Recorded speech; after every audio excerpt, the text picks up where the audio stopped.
안녕하세요. 소리봄입니다. 오늘 함께 읽어볼 책은 앤디 위어 작가님의 세 번째 장편 소설 프로젝트 헤일 메리입니다. 저는 작가님의 다른 작품은 읽어본 적이 없고 마셔는 영화로만 본 기억이 있는데요. 원작을 영상화해서 성공한 전례가 많지는 않잖아요.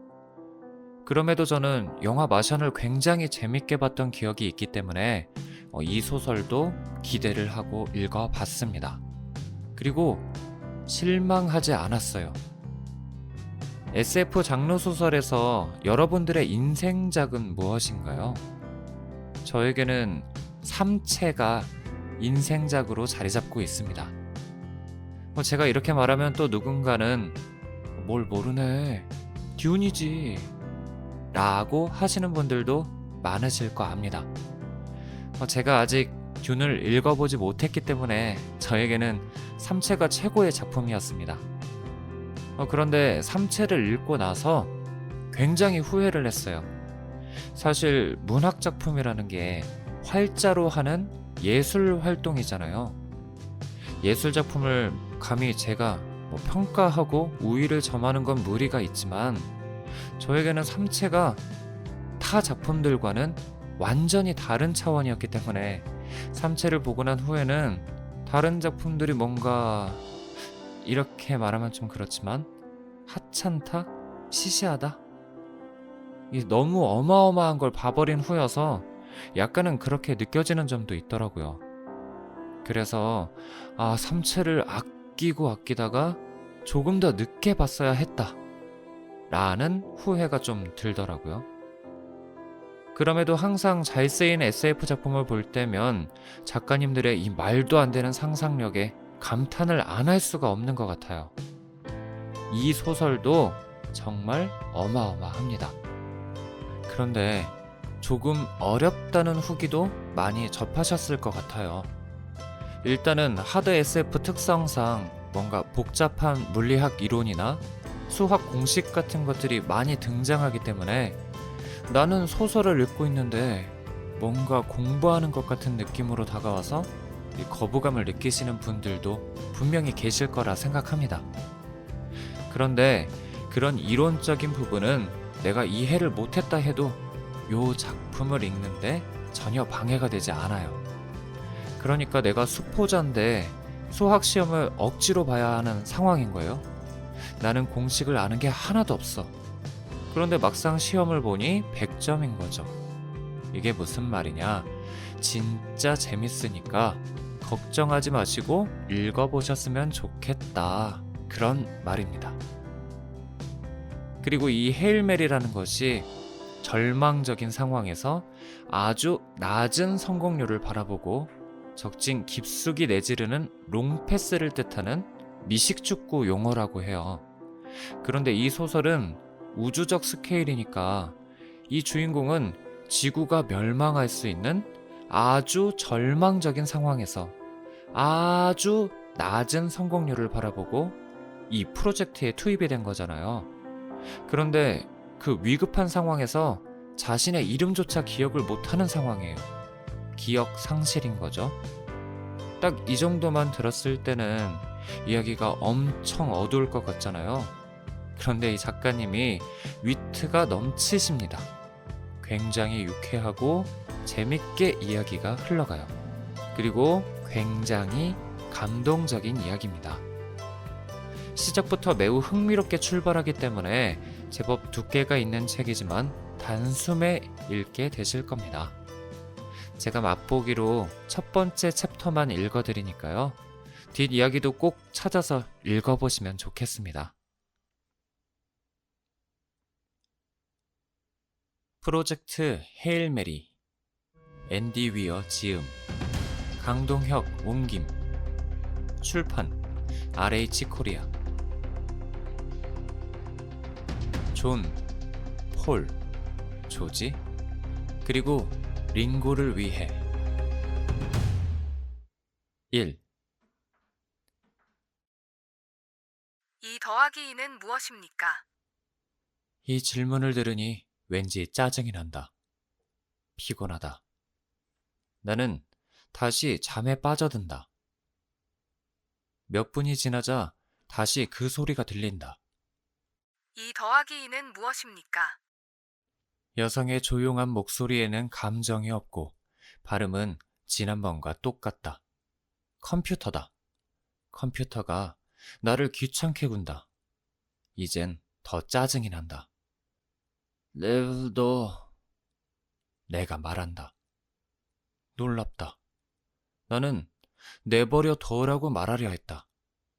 제법 합리적인 응답이라고 생각했으나 그 말을 할 수가 없다. 틀렸습니다. 컴퓨터가 말한다. 2 더하기 2는 무엇입니까? 실험을 해볼 시간이다. 인사나 한번 해볼까? 안녕하세요. 내가 말한다. 틀렸습니다. 2 더하기 2는 무엇입니까? 무슨 일이지? 알아보고 싶지만 별다른 방법이 없다. 보이지가 않는다. 컴퓨터 소리 말고는 아무 소리도 들리지 않는다. 촉감조차 없다. 아니, 그건 아니다. 뭔가 느껴진다. 나는 누워있다. 몸 아래 부드러운 것이 닿아있다. 침대다. 두 눈이 감겨있는 것 같다. 그리 나쁜 일은 아니다. 뜨기만 하면 되니까. 눈을 뜨려 노력해보지만 아무 일도 일어나지 않는다. 왜 눈을 뜰 수가 없지? 떠져라. 준비하시고 뜨세요. 떠지라고 젠장. 오, 이번에는 뭔가 실룩거리는 게 느껴졌다. 눈꺼풀이 움직였다. 그 움직임이 느껴졌다. 떠져라. 눈꺼풀이 천천히 올라가고 눈이 멀 정도로 강렬한 빛이 망막에 후끈 쳐들어온다. 나는 순전한 의지력으로 눈을 계속 뜨고 있는다. 다양한 통증이 모든 것을 희게 색칠한다. 안구 움직임이 감지되었습니다. 컴퓨터는 나를 계속 괴롭힌다.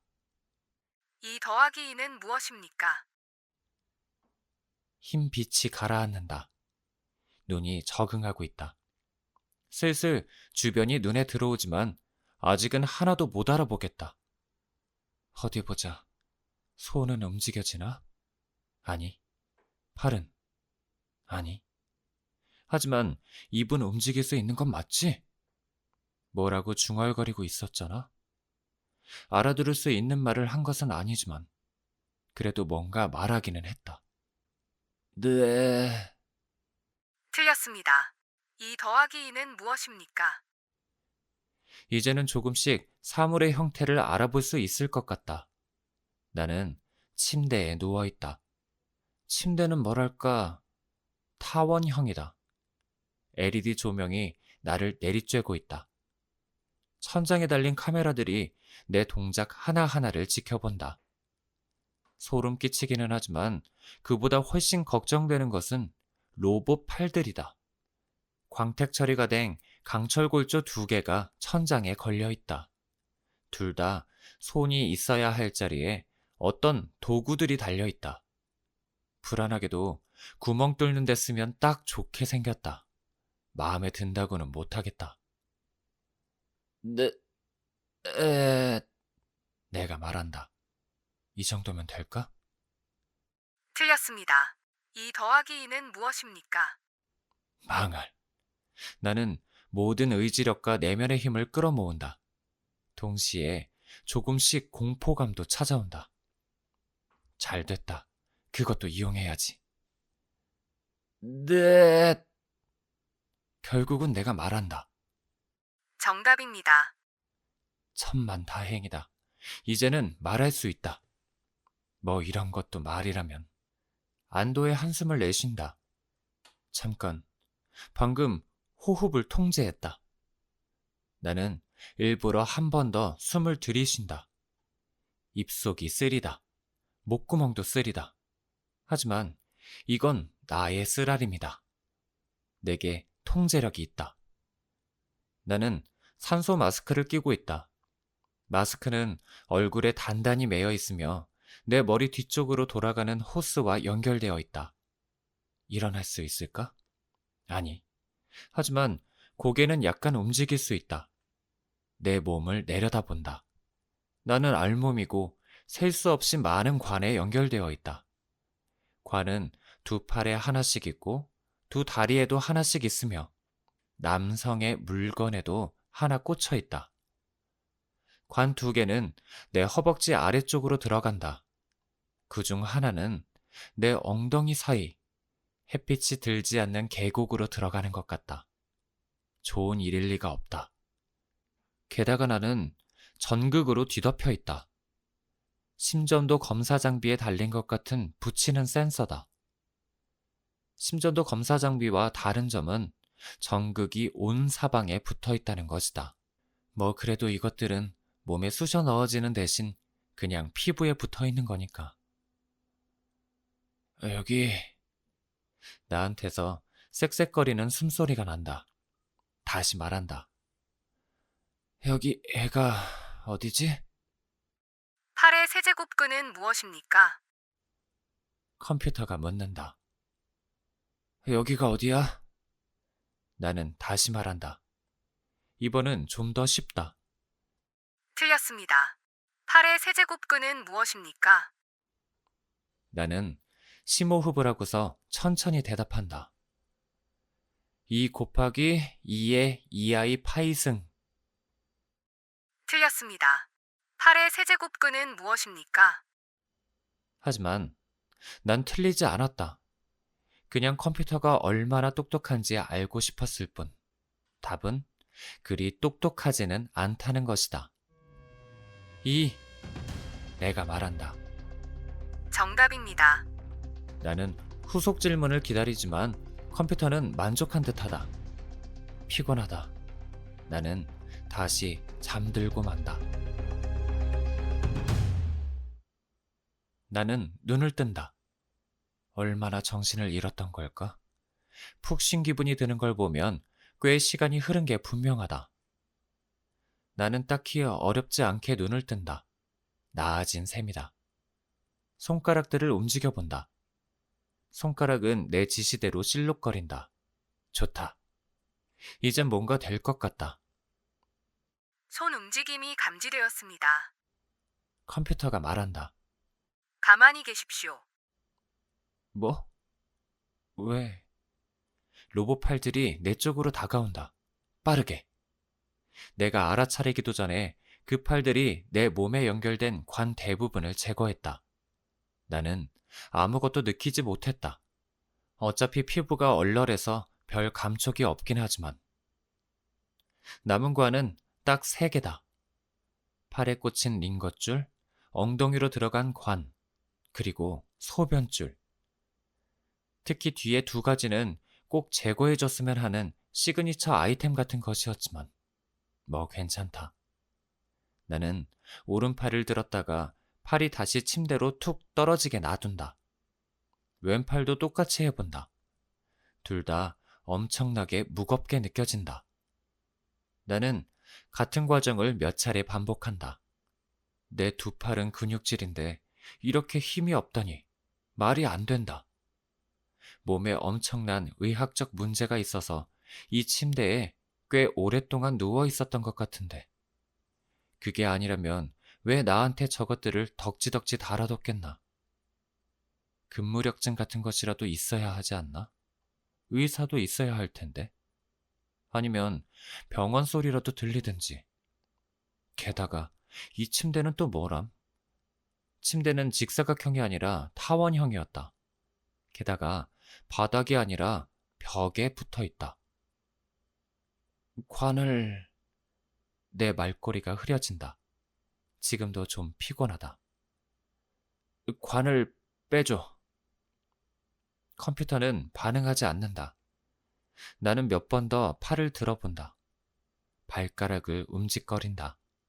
확실히 나아지고 있다. 발목을 앞뒤로 움직여본다. 잘 된다. 2 무릎을 들어본다. 다리도 근육이 탄탄하다. 보디빌딩 선수처럼 굵은 건 아니지만 사경을 헤매는 사람이라기에는 너무 건강해 보인다. 하긴 얼마나 굵어야 정상인지는 잘 모르겠지만. 나는 침대에 두 손바닥을 대고 밀어본다. 상체가 일으켜진다. 내가 정말 일어나고 있다. 온 힘이 다 들지만 계속한다. 몸을 움직이자 침대가 약간 흔들린다. 일반적인 침대가 아니다. 그건 확실하다. 고개를 더 들자 타원형 침대의 머리맡과 발치가 힘 좋아 보이는 벽에 거치대에 연결된 것이 보인다. 침대가 아니라 딱딱한 해먹이라고 해야 할까? 기괴하다.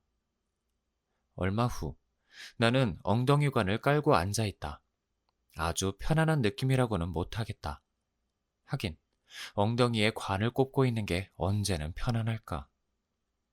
이제는 주변이 더 잘 보인다. 이곳은 평범한 병실이 아니다. 벽은 플라스틱처럼 보이고 방 전체가 둥글다. 천장에 달린 LED 조명에서 삭막한 느낌의 흰빛이 나온다. 벽에는 해먹 비슷한 침대 두 대가 더 걸려 있고 침대마다 환자가 있다. 우리는 삼각형의 꼭지점에 배치되어 있고 고문관 로봇팔은 천장 중앙에 달려 있다. 그 팔들이 우리 셋을 모두 돌보는 것 같다. 동료 환자들은 잘 보이지 않는다. 내가 그랬듯 그들도 침구에 파묻혀 있다. 문이 없다.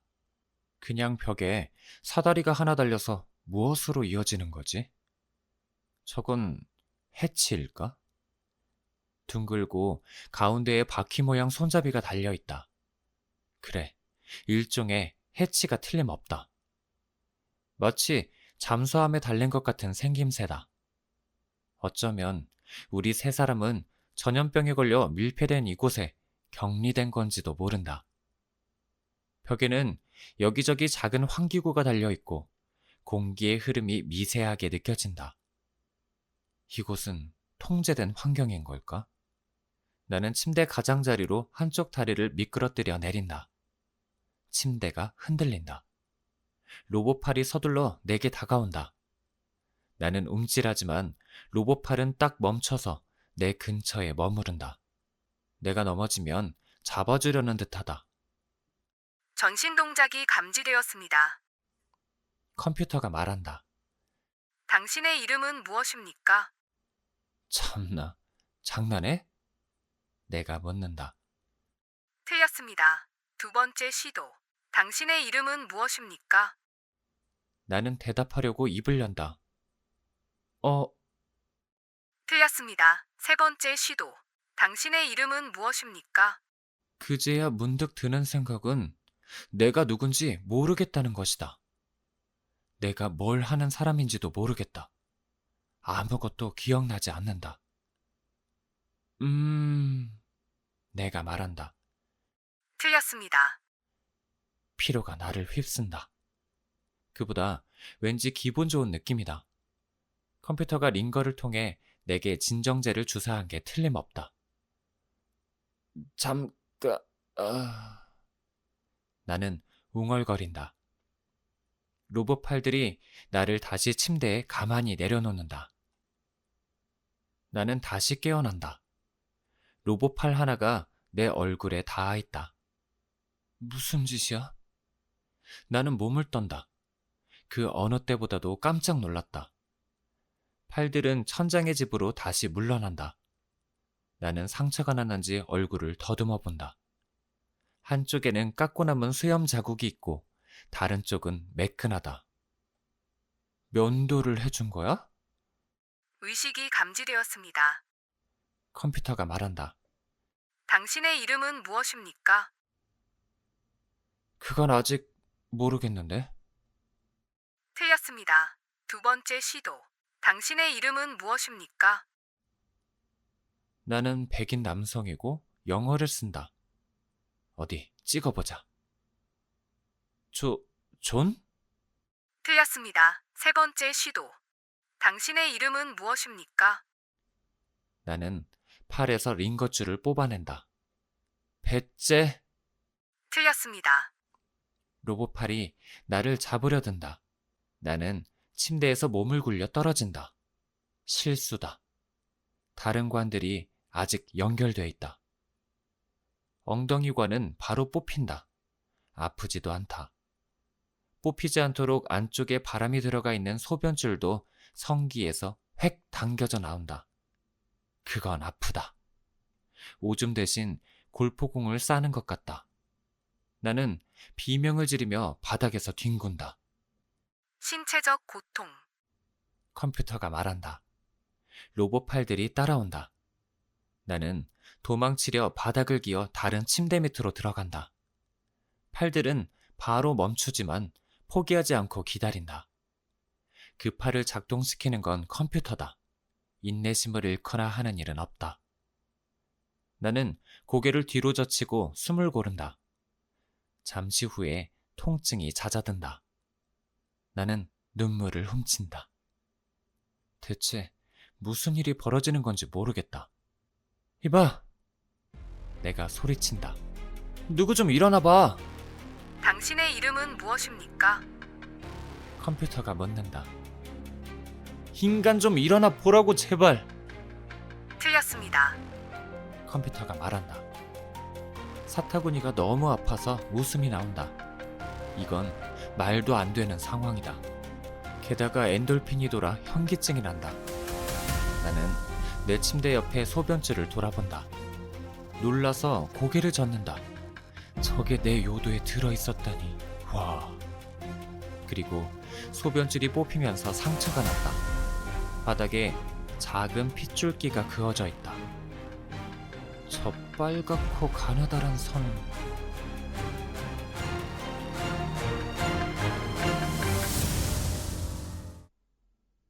나는 커피를 홀짝이고 남은 토스트 조각을 입에 던져 넣은 다음 종업원에게 계산서를 가져다 달라고 손짓했다. 매일 아침 식당에 가지 않고 집에서 밥을 먹었다면 돈을 아낄 수 있었을 것이다. 월급이 몇 푼 안 된다는 걸 생각하면 그 편이 나을지도 몰랐다. 하지만 나는 요리를 싫어하고 달걀과 베이컨을 무척 좋아한다. 종업원은 고개를 끄덕이더니 계산을 해주려고 계산대로 갔다. 하지만 바로 그 순간 다른 손님이 들어와 자리를 안내해달라고 했다. 나는 손목시계를 살펴봤다. 오전 7시 정각을 겨우 지난 시간이었다. 서두를 건 없었다. 나는 7시 20분까지 넉넉하게 출근해 그날 일과를 준비하는 편을 좋아했지만 원칙으로는 8시 정각까지만 도착하면 됐다. 나는 핸드폰을 꺼내 이메일을 확인했다. 수신, 천문학의 신비. 발신, 이리나 페트로바 박사. 제목, 빨갛고 가느다란 선. 나는 눈을 찌푸리며 화면을 보았다. 이메일링 리스트는 구독을 끊었던 것 같은데. 그 시절의 삼가는 오래전에 작별했으니까. 이 리스트는 그냥 천문학자와 천체 물리학자를 비롯한 여러 분야의 전문가들이 이상하다고 생각하는 모든 것에 대해 수다를 떠는 공간으로 메일이 발송되는 경우는 거의 없었지만 내 기억이 맞는다면 간혹 발송되는 메일 내용은 꽤 흥미로웠다. 나는 종업원을 힐끗 보았다. 손님들이 메뉴에 관해 온갖 질문을 던져대고 있었다. 셀린의 식당에 채식주의자용 글루텐 프리풀 쪼가리 같은 게 있는지 묻는 듯 했다. 샌프란시스코의 선량한 시민들은 가끔 진상이 된다. 딱히 할 일이 없어서 이메일을 읽었다. 전문가 여러분, 안녕하세요. 저는 이리나 페트로바 박사입니다. 러시아 상트페테르부르크에 있는 풀코보 천문대에서 근무하고 있어요. 문법이 틀려도 이해해 주세요. 영어가 모국어가 아닙니다. 여러분의 도움이 필요해서 이 메일을 씁니다. 지난 2년간 저는 성운의 적외선 방사와 관련된 이론을 연구해 왔습니다. 그 결과 빛의 특수한 적외선 대역 몇 곳을 관찰하게 됐고 이상한 점을 발견했습니다. 다른 성운이 아니라 바로 우리 태양계에서요. 태양계에는 24.984 마이크론 파장으로 적외선을 방사하는 아주 희미하지만 탐지 가능한 선이 존재합니다. 파장은 이 수치에서 변동이 없는 것으로 보입니다. 저의 데이터를 정리한 엑셀 파일을 첨부합니다. 데이터를 3D 모델로 렌더링한 결과도 몇 가지 첨부합니다. 모델을 보시면 알겠지만 문제에서는 태양의 북극 바로 위로 3,700만 킬로미터 지점까지 상승하는 기울어진 호선입니다. 해당 지점부터는 문제의 선이 가파르게 꺾어져 태양에서 멀리 금성 쪽으로 방향을 틉니다. 곡선의 정점을 지나면서부터는 구름 형태의 무언가가 부채꼴로 펼쳐지는 모습이 관찰됩니다. 금성에 이르면 호선의 횡단면이 금성의 폭과 일치할 만큼 넓어지고요. 적외선은 아주 희미합니다. 제가 그 빛을 조금이나마 탐지할 수 있었던 것은 성운에서 방사되는 적외선을 찾기 위해 극히 민감한 탐지 장치를 사용하고 있었기 때문입니다. 저는 만일의 경우에 대비해 칠레 소재의 아타카마 천문대에도 도움을 요청했습니다. 제 생각에는 해당 천문대가 전 세계에서 가장 뛰어난 적외선 관측소이기 때문입니다. 아타카마에서도 제 발견을 확인해 주었습니다. 행성 간 공간에서 적외선이 관찰되는 데는 수많은 이유가 있습니다. 태양광을 반사하는 우주먼지 등의 분자가 있을 수도 있고, 몇몇 분자 화합물이 에너지를 흡수했다가 적외선대에서 재방출하는 것일 수도 있습니다. 그 경우 적외선이 전부 같은 파장을 보이는 이유까지도 설명됩니다. 특별히 흥미로운 것은 호선의 형태입니다. 처음에 저는 이 호선이 자기장의 선을 따라 움직이는 입자들의 집합이라고 추측했습니다. 그러나 금성에는 이렇다 할 자기장이 없습니다. 천체 자규권도 없고 전리층도 없고 아무것도 없으니까요. 어떤 힘이 입자들을 끌어당기는 걸까요? 입자들이 빛을 내는 이유는 무엇일까요? 모든 의견과 가설을 환영합니다. 방금 건 대체 뭐였지? 갑자기 그 모든 게 기억났다. 그 장면은 아무 경고도 없이 머릿속에 떠올랐다. 나 자신에 대해 알게 된 건 별로 없었다. 나는 샌프란시스코에 산다. 그건 기억이 난다. 아침 식사를 챙겨 먹는 것도 좋아한다. 그리고 예전에는 천문학계에 발을 담그고 있었지만 지금은 아니다?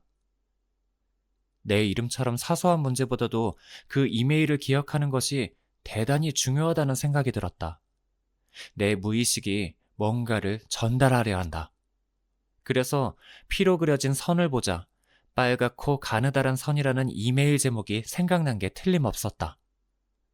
그게 나랑 무슨 상관인데? 나는 침대 밑에서 기어나와 벽에 기대앉는다. 로봇 팔들이 나를 향해 다가오지만 여전히 나를 잡지는 못한다. 이제는 동료 환자들을 살펴볼 차례다. 나는 내가 누구인지, 왜 여기 있는지 모르지만 적어도 혼자는 아니다. 근데 저 사람들이 죽어 있네. 그래, 확실히 죽었다. 나와 가까운 쪽에 있던 사람은 여성이었던 것 같다. 잘 모르겠지만 일단 머리는 길다. 그 점을 제외하면 그녀는 거의 미라 상태다. 건조한 피부가 뼈를 덮고 있다. 냄새는 나지 않는다. 부패가 활발하게 진행되지는 않은 것이다. 그녀는 오래전에 죽은 게 틀림없다.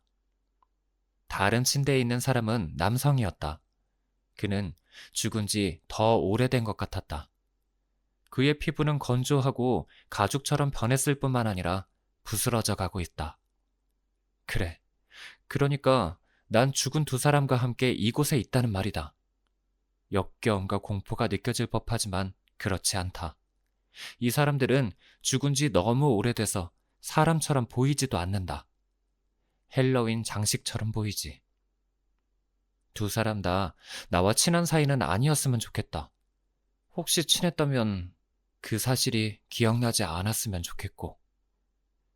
죽은 사람 자체도 걱정되기는 하지만 더 걱정되는 것은 두 사람이 여기에 아주 오랫동안 있었다는 사실이다. 아무리 여기가 격리구역이라 해도 죽은 사람은 치워줘야 하지 않을까? 뭐가 잘못됐는지 모르지만 단단히 잘못된 게 틀림없었다. 나는 일어선다. 동작이 느리고 힘도 많이 든다. 나는 미라 아가씨의 침대 모퉁이를 잡고 버틴다. 침대가 흔들리고 나도 함께 흔들리지만 쓰러지지는 않는다. 로봇 팔들이 내게 구애하려는 듯 다가오자 나는 다시 벽에 몸을 납작하게 붙인다. 나는 혼수 상태였던 게 확실하다. 그래, 생각할수록 나는 혼수 상태였던 것 같다. 여기에 얼마나 오래 있었는지는 모르겠지만 누가 나를 룸메이트들과 동시에 이곳에 넣었다면 그건 꽤 오래전이었을 것이다. 나는 반만 면도된 얼굴을 문지른다. 저 팔들은 오랜 기간 혼수 상태에 빠진 환자들을 관리하도록 고안된 것이었다. 내가 혼수에 빠져 있었다는 또 하나의 증거다. 혹시 저 해치까지 갈 수 있을까? 나는 한 걸음을 디뎌본다. 그리고 또 한 걸음. 그런 다음 바닥에 주저앉는다. 나로서는 감당하기 어려운 일이다. 나는 쉬어야 한다. 이렇게 근육이 잘 발달돼 있는데 왜 이토록 힘이 없는 걸까? 아니, 혼수 상태에 빠져 있었다면 애초에 왜 근육이 탄탄한 걸까? 오랫동안 혼수 상태였다면 해수욕장을 누비는 몸짱처럼 생길 게 아니라 가냘프게 시들어가고 있어야 마땅한데 말이다. 도대체 내가 어떻게 된 건지 감도 잡히지 않는다. 뭘 어째야 하나? 내가 정말 아픈 건가? 똥 같은 기분이 드는 것이야 당연하다. 하지만 아픈 것 같지는 않다. 구역질이 나지 않는다. 두통도 없다. 열이 나는 것 같지도 않다. 병이 걸린 게 아니라면 난 왜 혼수 상태에 빠졌던 걸까? 신체적 부상을 입어서? 나는 머리를 더듬어 본다. 혹도 흉터도 붕대도 없다. 신체의 나머지 부분도 꽤 멀쩡해 보인다. 멀쩡한 것 이상이다. 나는 근육맨이다. 꾸벅꾸벅 졸고 싶지만 참는다. 다시 시도해 볼 때다. 나는 바닥을 짚고 일어난다. 웨이트 트레이닝이라도 하는 것 같다. 하지만 이번에는 좀 더 쉽다. 내 몸은 점점 회복되고 있다. 그런 거였으면 좋겠다. 나는 발을 끌며 벽을 따라 걸어간다. 발만큼이나 등에도 몸무게를 싣는다. 로봇팔이 계속 내 쪽으로 뻗어오지만 나는 놈들이 닿지 않는 곳에 머문다. 나는 숨을 헐떡이며 시근거린다. 마라톤이라도 뛴 것 같다. 혹시 폐가 감염된 걸까? 나를 고쳐주려고 격리한 건가? 나는 결국 사다리에 다다른다. 나는 앞으로 휘청하며 사다리의 가로대를 잡는다. 너무 힘이 없다. 10피트짜리 사다리를 어떻게 올라간담? 10피트짜리 사다리라니. 생각이 영국식 단위로 떠오른다. 이게 한 가지 실말이다. 나는 아마 미국인일 것이다. 영국인이거나 캐나다인일지도 모른다. 캐나다인들은 짧은 거리를 잴 때 피트와 인치를 사용하니까. 나 자신에게 묻는다. LA부터 뉴욕까지의 거리는? 당장 떠오르는 대답은 3,000마일이라는 것이다. 캐나다 사람이라면 킬로미터를 썼을 것이다. 그러니까 나는 영국인이거나 미국인이다. 아니면 라이베리아 출신이든지. 라이베리아에서 영국식 단위를 쓴다는 건 아는데 내 이름은 모른다니. 짜증나네. 나는 심호흡을 한다. 두 손으로 사다리에 매달려 맨 아래 가로대에 한쪽 발을 얹는다. 몸을 끌어올린다. 불안한 동작이지만 해낸다. 이제는 두 발이 다 아래쪽 가로대에 놓여 있다. 나는 위로 손을 뻗어 다음 가로대를 잡는다. 좋아, 진척이 있다. 온몸이 납덩이로 만들어진 것만 같은 기분이다. 모든 움직임에 너무 큰 힘이 든다.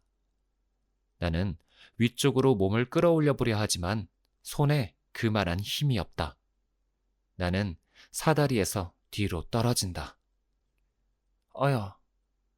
그러나 아프지 않다. 내가 땅이 닿기 전에 로봇팔이 나를 잡는다. 내가 손 닿는 범위에 떨어졌기 때문이다. 빈틈없는 놈들. 로봇팔은 나를 침대로 돌려놓고 아이를 재우는 어머니처럼 내 자리를 잡아준다. 근데 말이지, 그게 나쁘지 않다. 이제 진짜 피곤해진 모양이다. 눕는다는 건 뭐랄까, 지금의 나한테 잘 맞는 행동이다. 침대가 부드럽게 흔들리는 것도 편안하다. 사다리에서 떨어졌을 때의 느낌이 뭔가 거슬리기는 한다. 나는 머릿속에서 그때 일을 재생한다. 딱 뭐라고 말하기는 어렵지만 그냥 뭐랄까 다른 점이 있다. 나는 골아 떨어진다. 드십시오. 내 가슴에 치약 튜브가 놓여 있다. 응? 드십시오. 컴퓨터가 다시 말한다. 나는 튜브를 들어 올린다. 흰색이고 검은 글자가 적혀 있다. 1일차 1식. 이게 뭐야? 내가 말한다. 드십시오. 나는 뚜껑을 돌려 연다. 뭔가 맛있는 냄새가 난다. 기대감에 침이 고인다. 그제야 얼마나 배가 고팠는지 실감이 난다. 내가 튜브를 짜자 역겨운 생김새의 갈색 진흙 같은 것이 나온다. 드십시오. 내가 누구라고 소름 끼치는 고문간 로봇팔의 지배자에게 의문을 제기하겠는가? 나는 조심스럽게 그 물질을 핥아본다. 세상에, 끝내준다. 너무 맛있다. 진하지만 너무 느끼하지는 않은 그레이비 소스 같다. 나는 내용물을 입에 직접 더 짜놓고 맛을 본다. 장담하는데 섹스보다 이게 나을 거다. 무슨 일이 벌어지는 건지 알겠다. 시장이 반찬이라는 말이 있다. 굶어 죽을 지경이 되면 두뇌는 음식을 입에 넣은 우리에게 후반 보상을 내린다. 잘했어. 뇌는 그렇게 말한다. 당분간은 안 죽겠네. 퍼즐 조각이 맞아 들어간다. 오랫동안 혼수 상태였다면 누군가 나에게 음식을 먹였을 것이다. 깼을 때 배에는 관이 꼽혀 있지 않았으니 아마 콧줄을 통해 식도로 음식을 넣었을 것이다. 그게 음식을 먹을 수는 없지만 소화기관에는 문제가 없는 환자에게 영양을 공급하는 가장 부담이 덜한 방법이니까. 게다가 이 방법을 쓰면 소화기관이 건강하게 계속 활동한다. 내가 깨어났을 때 관이 없었던 이유도 설명된다. 가능하다면 콧줄은 환자가 의식이 없을 때 빼야 하니까. 내가 그걸 어떻게 하는 거지? 난 의사인가? 나는 찐득찐득한 그레이비 소스를 한 번 더 입에 짜 넣는다. 여전히 맛있다. 나는 개걸스럽게 그것을 먹어치운다. 머지않아 튜브가 텅 빈다. 나는 튜브를 들어 올린다. 이거 더 줘. 식사가 끝났습니다. 난 아직 배고프다. 튜브 하나 더 줘. 이번 식사를 위한 음식 배급은 완료되었습니다. 맞는 말이다. 지금 이 순간 내 소화기관은 유동식에 익숙해져 있다. 무리하지 않는 게 최선이다.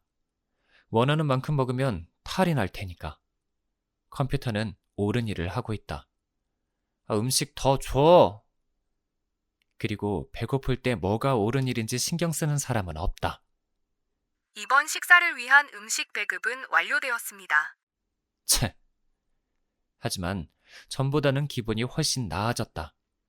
음식을 먹은 덕분에 에너지를 공급받았을 뿐 아니라 더 쉬기도 했으니까. 나는 침대에서 굴러나온다. 로봇팔을 피해 바로 벽으로 달려갈 생각이다. 하지만 로봇팔이 나를 쫓아오지 않는다. 먹을 수 있다는 걸 증명했으니 침대 밖으로 나와도 되는 모양이다. 나는 벌거벗은 내 몸을 내려다본다. 이건 뭔가 아니다.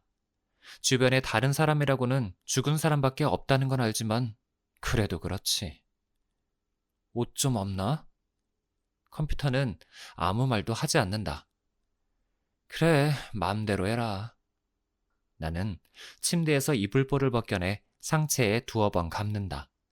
한쪽 귀퉁이를 등 뒤에서 어깨로 넘겨 앞쪽의 다른 귀퉁이에 묶는다. 즉석 토가가 완성됐다. 자체 보행이 감지되었습니다. 컴퓨터가 말한다. 당신의 이름은 무엇입니까? 나는 혼수에서 깨어난 혼수투스 황제다. 짐의 앞에 무릎을 꿇으라. 틀렸습니다. 이제는 사다리 위에 뭐가 있는지 확인할 차례다. 좀 불안정하긴 하지만 나는 방을 가로질러 걷는다. 이것 자체가 하나의 성과다. 흔들거리는 침대도 벽에 기댈 필요도 없다. 나는 두 발로 서 있다. 나는 사다리로 다가가 사다리를 붙든다. 뭔가에 매달릴 필요는 없지만 매달리면 인생이 좀 쉬워지기는 하니까. 위쪽의 해치는 엄청 단단해 보인다. 공기로 밀폐하는 방식인 것 같다. 잠겨있을 확률도 아주 높다. 그래도 최소한 시도는 해보는 게 좋겠지. 나는 한 단을 올라간다. 힘들지만 할만하다. 또 한 단. 그래, 어떻게 해야 할지 알겠다. 천천히, 꾸준하게. 나는 해치에 다다른다. 한 손으로 사다리에 매달리고 해치의 원형 크랭크를 다른 손으로 돌린다. 진짜 돌아간다. 어머나 세상에. 내가 말한다. 어머나 세상에라고? 놀랐을 때 반사적으로 나오는 표현이 어머나 세상에란 말인가? 아니 그것도 나쁠 건 없다. 난 그냥 좀 덜 1950년대적인 것을 기대했었다. 뭐가 문제인 거지? 크랭크를 세 바퀴 완전히 돌린다.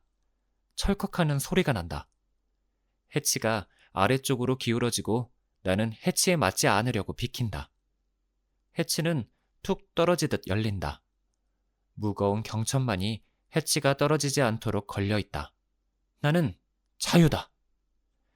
굳이 따지자면 말이지. 해치 너머로는 어둠뿐이다. 좀 위협적이지만 어쨌든 진척이 있는 셈이다.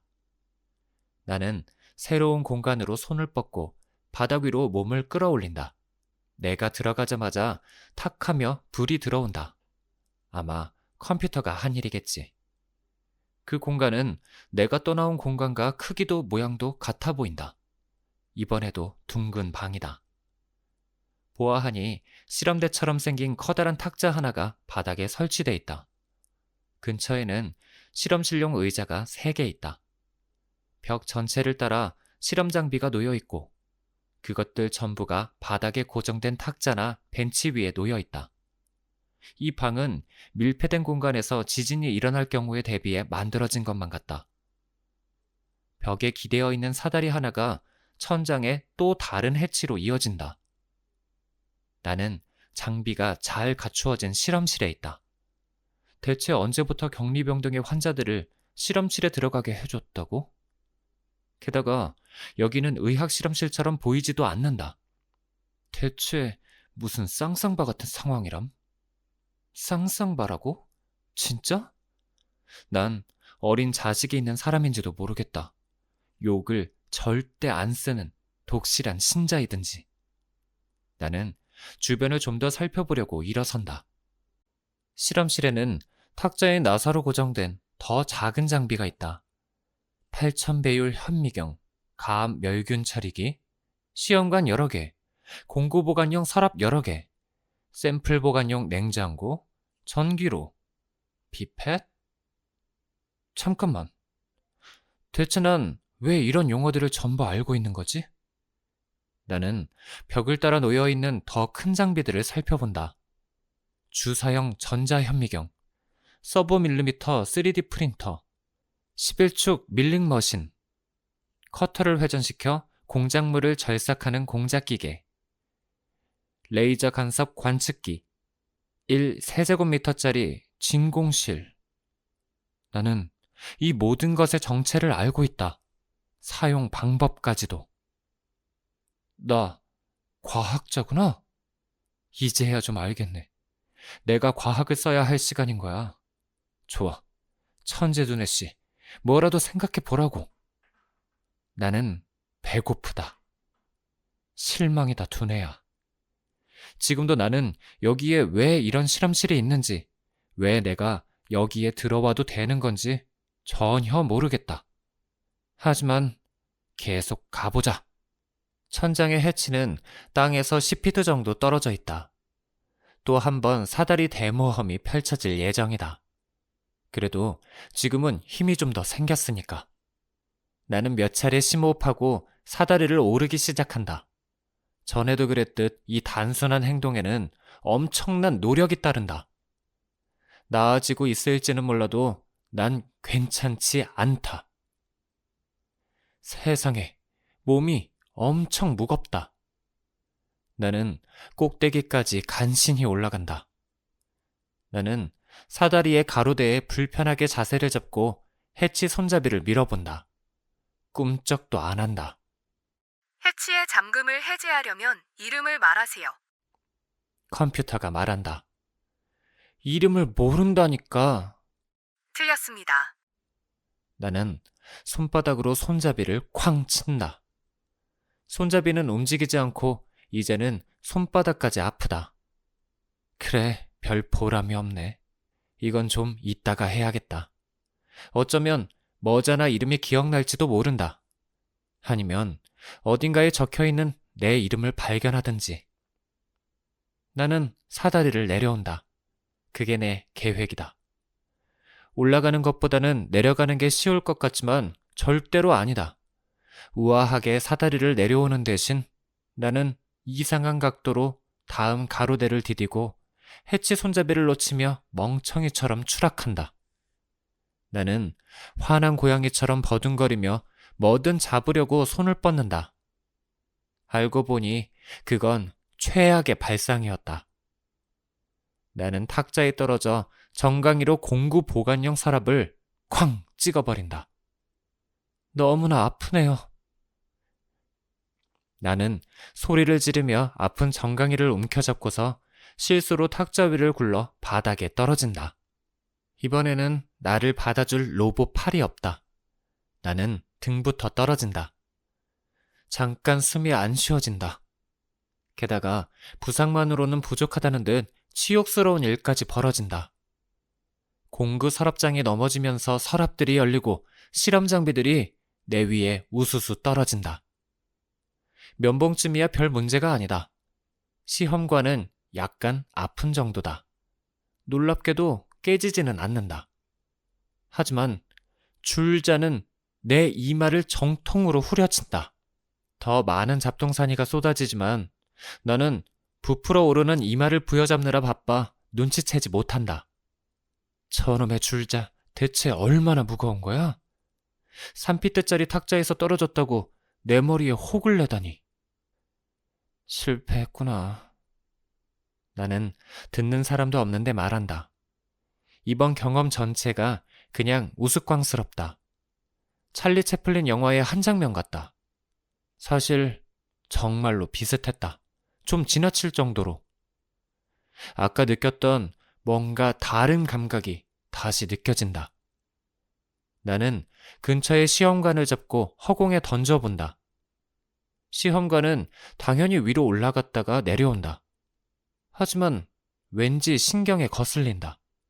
지금 이 순간에도 물체가 떨어지는 모습이 왠지 거슬린다. 이유를 알고 싶다. 뭘 가지고 알아보면 될까? 나는 실험실 하나를 통째로 가지고 있고 그 실험실을 사용할 줄 안다. 하지만 지금 당장 쓸 수 있는 건? 나는 바닥으로 떨어진 모든 잡동사니를 둘러본다. 시험관 한무더기, 샘플 채취용 면봉, 나무 꼬챙이, 디지털 스톱워치, 피펫, 스카치 테이프, 펜. 좋아, 나한테 필요한 게 있을지도 모르겠다. 나는 다시 일어나서 토가의 먼지를 털어낸다. 물론 먼지는 없다. 내가 속한 세계 전체가 깨끗한 무균 상태로 보인다. 하지만 어쨌든 나는 먼지 털어내는 신용을 한다. 나는 줄자를 집어들고 살펴본다. 미터 단위로 되어 있다. 내가 유럽에 있는 건가? 그러든지 말든지. 그런 다음 스톱워치를 집어든다. 꽤 튼튼한 것이다. 하이킹을 깔 때 들고 갈 만한 것. 겉이 단단한 플라스틱 통으로 되어 있고 주변에 딱딱한 고무링이 둘러져 있다. 방수가 되는 제품일 테지만 완전히 맛이 같다. LCD 화면이 먹통이다. 버튼 몇 개를 눌러보았지만 아무 일도 벌어지지 않는다. 나는 스톱워치를 뒤집어 배터리 넣는 곳을 살펴본다. 무슨 배터리가 들어가는지 알면 그 배터리가 들어있는 서랍을 찾을 수 있을지도 모른다. 뒤쪽으로 삐져나온 빨갛고 작은 플라스틱 끈이 보인다. 조금 당겨보니 끈 전체가 나온다. 스톱워치가 삑삑 소리를 내며 살아난다. 일종의 배터리 내장형 장난감 같은 것이다. 주인이 최초로 사용하기 전에 배터리가 닳는 것을 방지하기 위해 작은 플라스틱 조각을 넣어두는 방식. 좋다. 이건 신상 중의 신상 스톱워치다. 그것뿐만 아니라 이 실험실의 모든 것이 신상으로 보인다. 깨끗하고 깔끔하고 다른 흔적이 전혀 없다. 이걸 어떻게 받아들여야 할지 모르겠다. 나는 잠시 스톱워치를 만지작거리다가 작동법을 알게 된다. 사실 꽤 간단하다. 줄자를 사용해 실험대 높이를 잰다. 실험대는 밑판이 바닥과 91cm 떨어져 있다. 시험관을 집어든다. 유리가 아니다. 고밀도 플라스틱의 일종일지도 모르겠다. 3피트 높이에서 단단한 바닥으로 떨어졌을 때도 깨지지 않았다. 무엇으로 만들어졌는지는 몰라도 공기 저항을 무시할 수 있을 만큼 밀도가 높다. 시험관을 실험대에 올려놓고 스톱워치를 준비한다. 한 손으로 실험대에서 시험관을 밀치며 다른 손으로 스톱워치를 작동시킨다. 시험관이 땅에 떨어질 때까지의 시간을 잰다. 대략 0.37초가 나온다. 꽤 빠른 속도다. 내 반응 시간이 결과를 왜곡하는 게 아니었으면 좋겠는데. 나는 펜으로 팔에 시간을 메모한다. 아직 종이를 못 찾았다. 나는 시험관을 되돌려 놓고 실험을 반복한다. 이번에는 0.33초가 나온다. 도합 20번의 실험을 하며 결과를 기록한다. 스톱워치를 작동시키고 멈출 때의 오차가 미치는 영향을 최소화하기 위해서다. 나는 결국 0.348초라는 평균값을 얻는다. 팔이 수학 선생님의 칠판처럼 보이게 됐지만 그건 괜찮다. 0.348초라니. 거리는 가속도의 2분의 1 곱하기 시간의 제곱이다. 그러니까 가속도는 2 곱하기 거리 나누기 시간의 제곱이다. 이런 공식이 쉽게 떠오른다. 제2의 본능처럼. 나는 물리학에 능숙한 게 확실하다. 좋은 정보다. 숫자를 계산해보고 얻은 결과가 마음에 들지 않는다. 이 방은 중력이 너무 크다. 원래 지구의 중력 가속도는 9.8m/s 제곱이어야 하는데 이 방의 중력 가속도는 12m/s 제곱이다. 낙하하는 물체가 다르게 느껴지는 이유가 그것이다. 너무 빨리 떨어지니까. 이렇게 근육이 많은데도 내가 힘이 없는 이유 역시 마찬가지다.